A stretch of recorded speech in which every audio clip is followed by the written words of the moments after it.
G'day guys, and welcome back to the channel. In today's video I'll be recapping the 2007 animated movie called Ratatouille. Now let's get started into the video. The film begins with a televised documentary about Auguste Gusteau, a French chef who owns the five-star restaurant Gusteau's in Paris, is the youngest chef to ever have a 5-star rating, and has a best-selling book, Anyone Can Cook. Everyone adored Gusteau, except for food critic Anton Ego, who has tried over the years to diminish Gusteau's reputation because he does not believe in his motto, anyone can cook.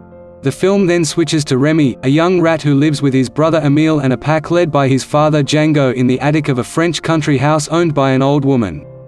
Remy has a keen sense of smell and taste, which he uses to keep his father from eating food contaminated with rat poison. At this point, Django suddenly believed that Remy's gift was great. Remy was happy about it until Django gave him the task of poison tester, where he had to smell all the stolen food to determine if it was poisoned or not.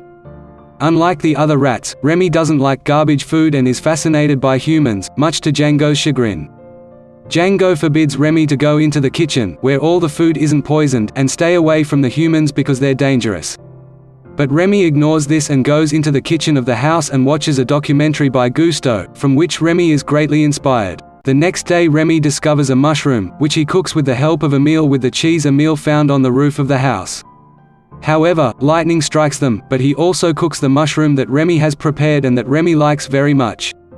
Remy wants to add saffron, but it's in the kitchen. While Remy is looking for it, Emile feels very uncomfortable in the kitchen because is afraid that the old lady might wake up. Apart from his good sense of smell, Remy also reveals that he can read and watch TV, which the rats would never do or approve of. As Django grows impatient waiting for Remy and Emile, Remy shows Emile Gusteau's document on the television. But the document reveals that Gusteau passed away after Ego's negative review cost the restaurant its 5-star rating, shocking Remy. The old lady wakes up and is shocked to see Remy and Emile. She grabs a shotgun and shoots them both. Emile tries to escape back to the colony, but the old lady shoots the roof, leaving Emile hanging loosely from the chandelier. Remy rescues Emile and returns to the colony while the old lady tries to reload her gun. She succeeds and shoots at the roof, but she can't kill them. The roof breaks open to reveal the colony, shocking the old lady even more. The rats flee, but Remy returns to get the book. As the last rat in the house, the old lady returns with rat poison. Remy manages to escape and he tries to catch up with the clan, who are on a river in their getaway boat. Remy tries to catch up with them, but the old lady shoots at them. Remy tries to catch up with them by paddling with the spatula they gave him. Remy loses the clan after taking a wrong turn and falling into a waterfall and through a series of rapids. Remy finds land and waits for the clan to find him, but the clan never did. Remy reads Gusteau's book and gets hungry, with an imaginary figure of Gusteau appearing before his eyes. Egged on by Gusteau, Remy makes his way into the sewers and into an apartment complex where he finds bread. However, Gusteau stops Remy and tells him that a cook makes, a thief takes. Remy decides to leave and goes to the roof of the apartment to find that he has been under Paris all along and has found Gusteau's restaurant. In the restaurant's kitchen, a young man named Alfredo Linguini is waiting to meet Chef Skinner, the restaurant's current owner and Gusteau's former sous chef. Linguini is the son of Renata, one of Gusteau's ex-girlfriends who recently passed away. Linguini gives Skinner a letter from his mother, hoping it'll help him get a job at the restaurant. Skinner ignores him, but the chef seems to have already hired him as a garbage boy. Meanwhile, Remy goes to the restaurant's skylight to observe the staff in action and determine the roles of each kitchen employee. He also observes Linguini, whom he calls a nobody, working in the kitchen. When Linguini spills some of the soup and tries to recreate it with random ingredients, Remy is horrified and angry. In his overreaction, Remy accidentally falls into the kitchen sink. He tries to escape, but his attempts keep failing as he's knocked out several times. When he finally has a chance to escape, Remy is busy recreating the horrible soup that Linguini cooked, adding species to his liking. Encouraged by Gusteau, Remy decides to make the soup, only to be caught by Linguini. When Skinner comes to get the soup, Linguini sets a trap for Remy and is caught by Skinner, who believed Linguini was cooking in his kitchen.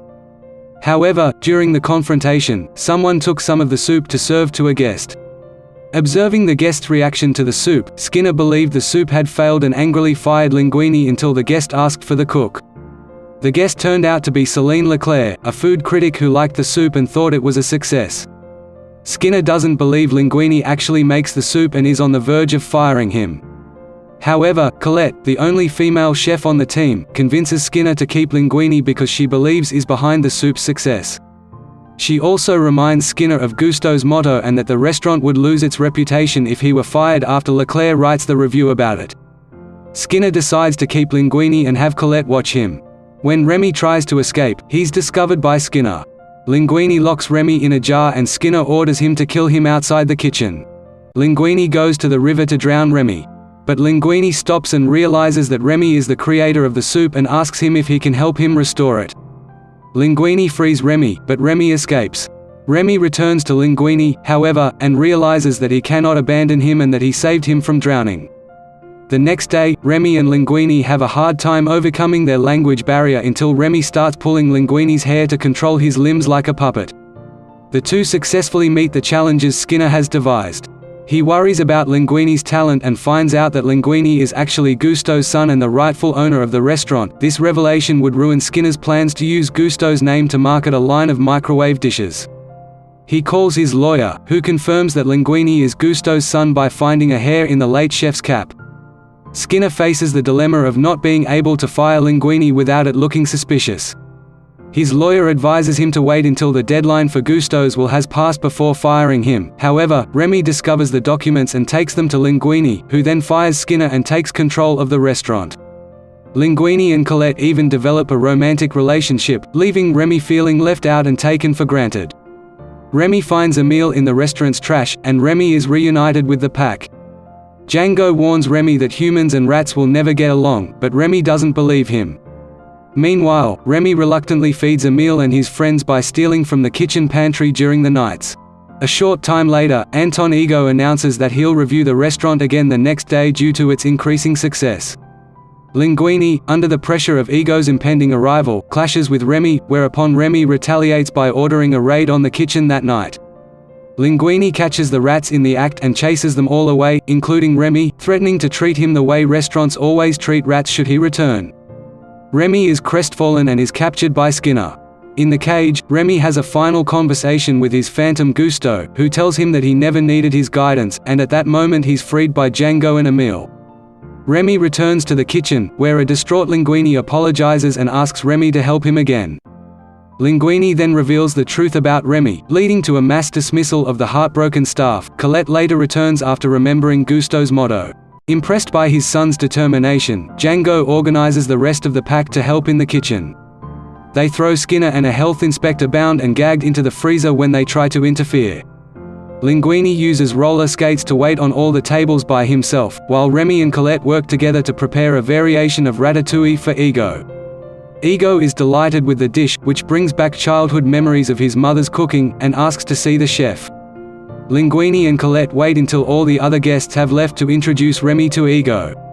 Ego writes a rave review of the food the next day, calling Remy, without mentioning his name or revealing that is a rat, nothing less than the best chef in France.